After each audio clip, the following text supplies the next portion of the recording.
सब लोगों को नमस्कार।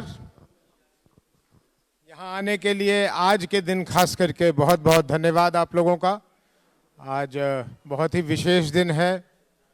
कल हमारे यहाँ चुनाव है और चुनाव आयोग ने तो मुझे इस काम के लिए नहीं नियुक्त किया है, लेकिन मैं अपनी जिम्मेदारी समझता हूँ, इसलिए आप लोगों के माध्यम से मैं अपने क्षेत्र के सभी सम्मानित जनता से ये आग्रह करना चाहूँगा कि कितनी भी गर्मी हो, कितनी भी व्यस्तता हो, लेकिन वो कल निकल कर अपने मत का प्रयोग ज़रूर करें। जिस किसी को भी पसंद हो वो वोट दें, वो उनकी इच्छा, लेकिन सुस्ती से घर में नहीं बैठना है, वोट ज़रूर देना है। और आपके माध्यम से ये संदेश देने का मेरे मन में इसलिए विचार आया कि पहले चरण के चुनाव में पूरे देश में और खास करके बिहार में मत प्रतिशत बहुत ही कम है। लोकतंत्र में 5 वर्षों में जो ये एक अवसर मिलता है, उसका हमें जरूर अवश्य प्रयोग करना ही चाहिए। कई बारी लोगों के मन में ये आता है कि उनके पसंद के लोग मैदान में नहीं हैं। ये तो अक्सर होता है और लोकतंत्र की ये भी एक खूबसूरती है, लेकिन जो भी विकल्प हो हमारे सामने, हमें निकलकर उसका प्रयोग करना है। और ऐसी परिस्थिति में कि हमें कोई भी नहीं समझ में आए तो उसका भी संवैधानिक विकल्प है। आप अपने घर से निकलें, बूथ तक जाएं, ये आपकी जिम्मेदारी, अधिकार तो है लेकिन जिम्मेदारी ज़्यादा है। और वहां जाकर अगर आपको समझ में ना आए कोई, तो उसका एक विकल्प है, आप नोटा दे दीजिए। लेकिन ये बहाना बनाकर कि मेरे मन का कोई नहीं था इसलिए मैं नहीं निकला, ये उचित नहीं है। आपको घर से निकलना ही है और आपको बूथ तक जाना ही है और अपने मत का प्रयोग करना ही है। परिणाम जो आएगा वो हम लोग 4 जून को देखेंगे। सब लोग बहुत उत्सुकता से देखेंगे कि आने वाले 5 वर्षों में हमारे पूर्णिया को आगे ले जाने के लिए कौन, किसको जनता वो जिम्मेदारी सौंपती है, वो तो उस समय देखी जाएगी। लेकिन कल के लिए मेरा अपील है, दोबारा अपील कर रहा हूं कि घर में नहीं बैठना है। और अगर अन्य चुनाव से कम कल प्रतिशत निकलता है तो मैं अपनी क्षेत्र की जनता को कहना चाहूँगा कि मुझे बहुत निराशा होगी, क्योंकि मैं आप लोगों के बीच आकर सिर्फ इतना ही निवेदन करने आया हूँ कि मत का प्रयोग ज़रूर अवश्य होना ही चाहिए। धन्यवाद। बस, और कोई बात नहीं थी। कोई प्रश्न हो तो पूछ लीजिए।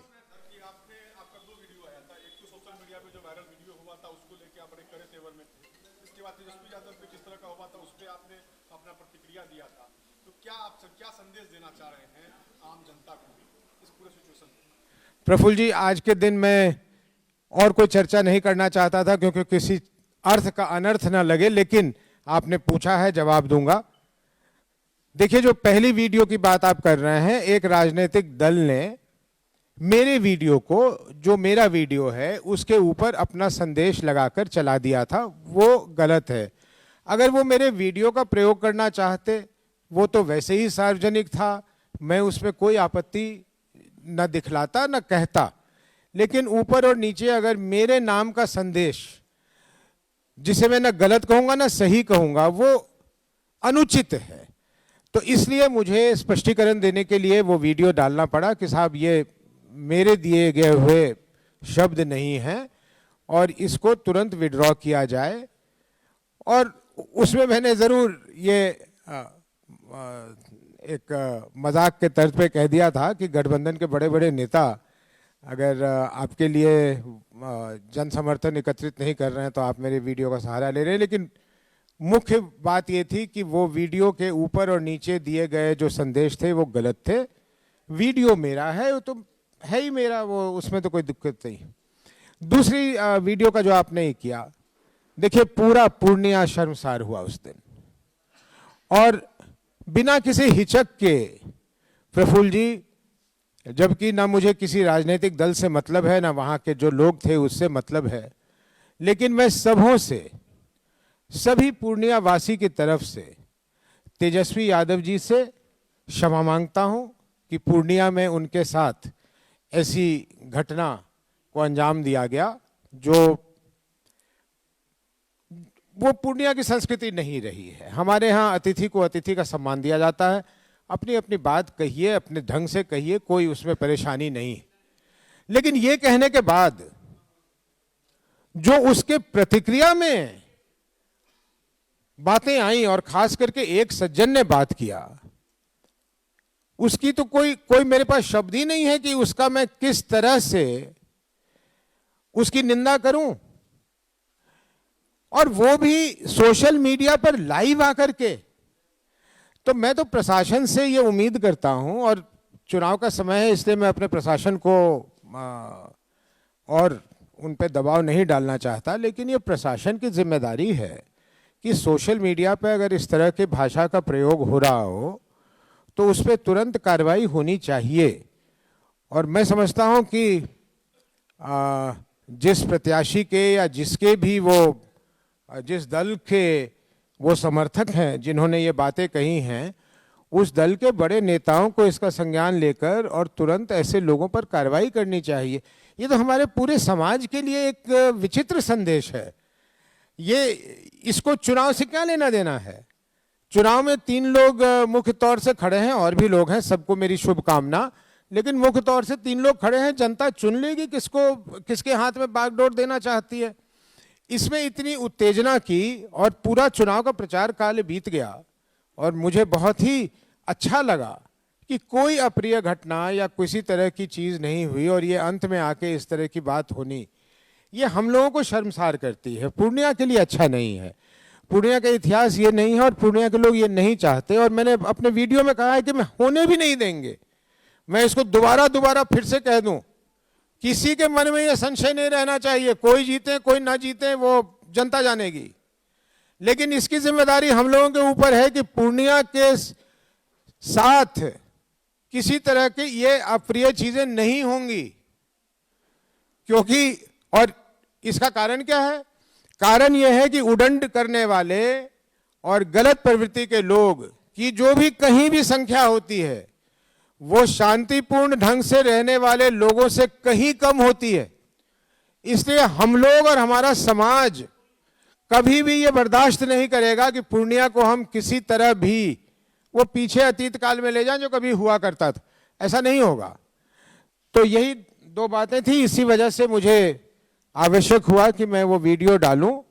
उस पर कुछ कमेंट आए कि मुझे गलत सूचना दी गई है, ऐसा उस प्रत्याशी के समर्थकों की तरफ से नहीं हुआ। मैं वो भी स्पष्ट कर दूं, मैं तो वहां था नहीं। मैं तो उसी आधार पर अपनी बात रख रहा हूं, जो मुझे सूचना दी गई है वो सच है या गलत है मुझे क्या मालूम, लेकिन अगर वो है जो मैंने देखा और जो मुझे बताया गया तो वो मेरी प्रतिक्रिया थी जो लोगों के सामने ले आया हूं। धन्यवाद। और कोई प्रश्न?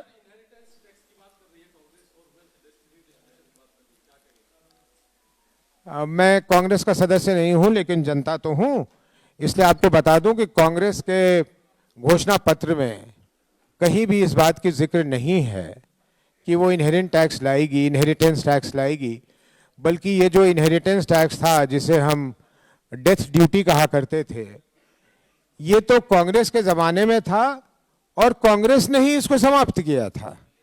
इसलिए दोबारा ये एकाएक ये बात निकल आना ये मेरे समझ में नहीं आता। और साथ ही आपने प्रश्न पूछा है तो उसके साथ जोड़ दूं, कांग्रेस के पूरे घोषणा पत्र में 2 शब्दों का तो इस्तेमाल है ही नहीं, हिंदू का इस्तेमाल नहीं है और मुसलमानों का इस्तेमाल नहीं है। इसलिए हमारे देश के एक बड़े नेता जो घूमकर कह रहे हैं कि कांग्रेस ने कहा है कि इनसे लेकर किसी और को दे दिया जाएगा, उनके घोषणा पत्र में ऐसी कोई बात नहीं है। और हमारे पूर्व प्रधानमंत्री डॉक्टर मनमोहन सिंह का, जिनका पूरा देश सम्मान करता है, दुनिया सम्मान करती है, उनके बारे में जो कहा जा रहा है कि उन्होंने कहा था कि देश की संपत्ति पर पहला अधिकार किसी एक वर्ग या किसी एक धर्म का है, उन्होंने ऐसा कभी नहीं कहा और यह असत्य है। तो कांग्रेस पार्टी का सदस्य ना भी रहते हुए लोगों के सामने ये स्पष्ट कर दूं कि ये जो बातें कही जा रही हैं निराधार हैं मेरे समझ से। अब कल को कौन सत्ता में आता है और क्या कर देता है, ये तो जो सत्ता में आएगा और करेगा तो देखी जाएगी।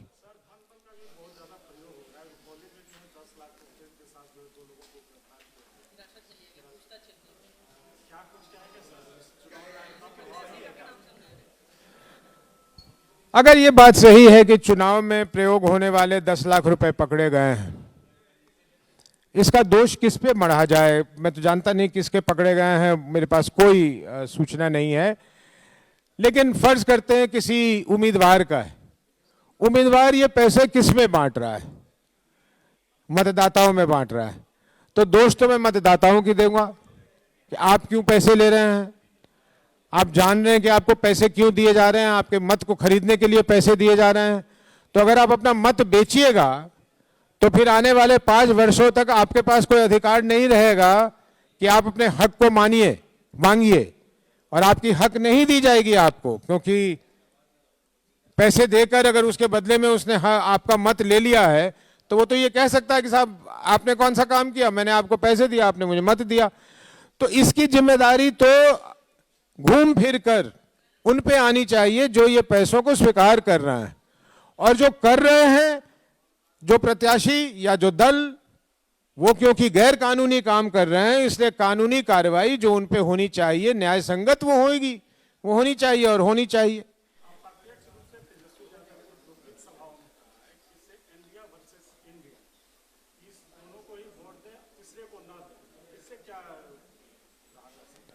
इसका अर्थ तो आदरणीय तेजस्वी यादव जी ही लगा सकते हैं, बता सकते हैं।